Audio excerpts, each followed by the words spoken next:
visit VIPD.vi/jobs to learn more about our careers. Join the VIPD team today.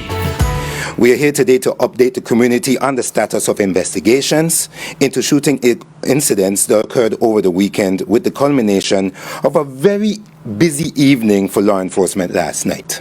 We started on Friday with the homicide of Mr. Kevin Jerome, who had just left his home and was trying to get to work, and he was shot and killed on Main Street in Williams Delight in broad daylight.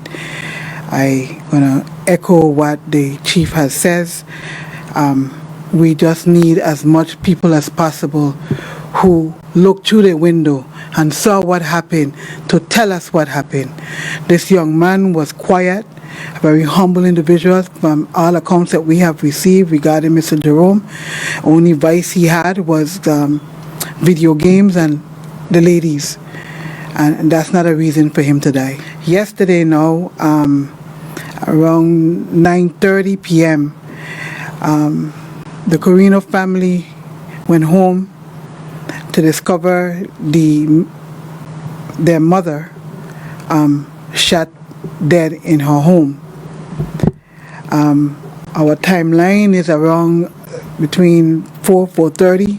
3 shots was fired in that area that matches our crime scene, so we believe we have a valid time. Somewhere around there, people went into the home, and as a result of that, she was shot and died on the scene. While we were processing that scene, we got calls of shots being discharged at the corner pocket in Estate Lorraine. Apparently, there's been an ongoing dispute between two fractions.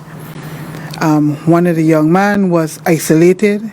He somehow got away from where they put him and came back in front with a firearm and started firing. And as a result of that, fire was returned on him and multiple people got shot in the scramble. We ended up with 6 people being shot at Corner Pocket, 1 dying. He succumbed to his injuries around 5 o'clock this morning, and as a result of that, we now have another homicide. We also have another gentleman in a hospital in critical condition. Not much hope, but we're hopeful nevertheless that he does pull through. Everybody else, from my understanding, with exception to 2 other individuals, were treated and released from the Wang Louis Hospital.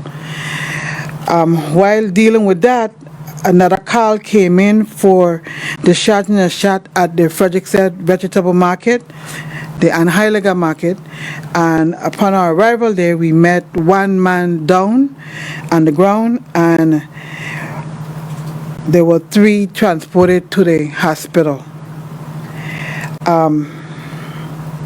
2 at the hospital had relatively minor injuries in comparison to the other individual. One, David Cloudin, he died at the hospital, and Johnny Martinez died on the scene. So last night we had 4 that was killed, a total of 5, 1 hanging on to their life, and everybody else was treated and released. Dequan Tyson is the individual that died as a result of the shooting at Corner Pocket. Again, we're just asking those. Corner Pocket was crowded. It was heavily populated. So there's people that saw what happened, know what happened, know who was firing shots from across the street by the dump truck, know who was firing shots directly in front of the business. It was 3 debris field, and people saw and know how it started and how it ended. We're asking you for your help. The only way we can get these things to stop is when you do your part as a community. As to the market, there was a party going on, so there was individuals all around that area that saw what happened and know what happened. You know, this is reminiscent of what transpired November 30th of 2018, when we had 7 people shot that same night from the same location.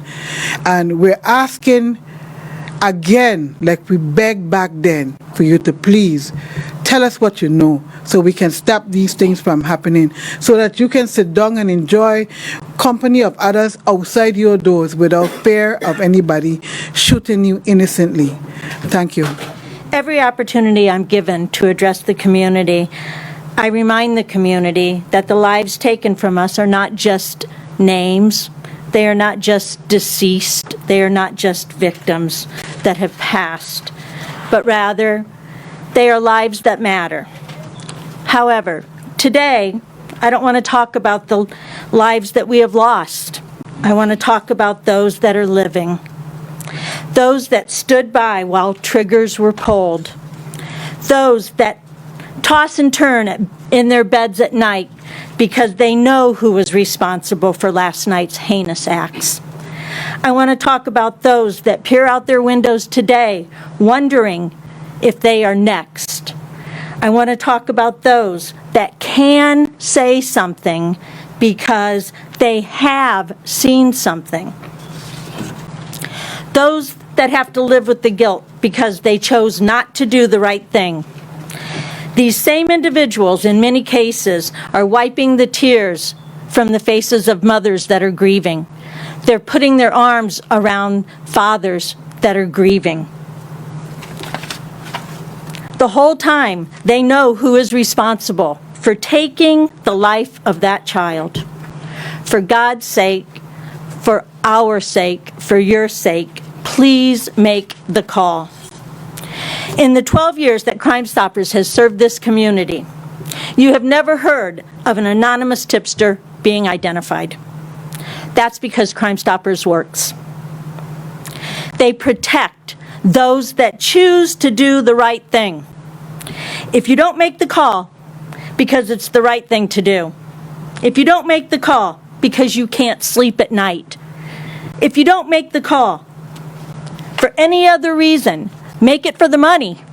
It's $10,000 for every tip that leads to an arrest. We're pulling triggers for much, much, much less than that. When you make the call, the connection is bounced from Virginia to Canada to Texas. It cannot be traced. When the tip reaches the Virgin Islands, it has been scrubbed. It has been scrubbed many, many times over and over to assure anonymity.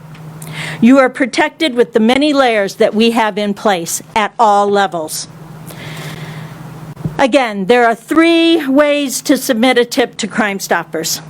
You can call 1-800-222-8477. Remember, it cannot be traced. The call is bounced from tower to tower.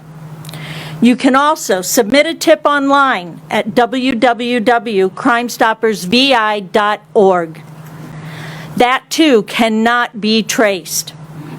And finally, we're offering the community a free mobile app that you can download to your personal devices on your laptops and computers. P3 Tips. You can download a tip anywhere in the community on any island at any time by using this app. Again, it's www.p3tips.com, and it too is anonymous. Law enforcement cannot do this alone. It will not happen. We need the community. If you know something and you don't make that call, then you are part of the problem.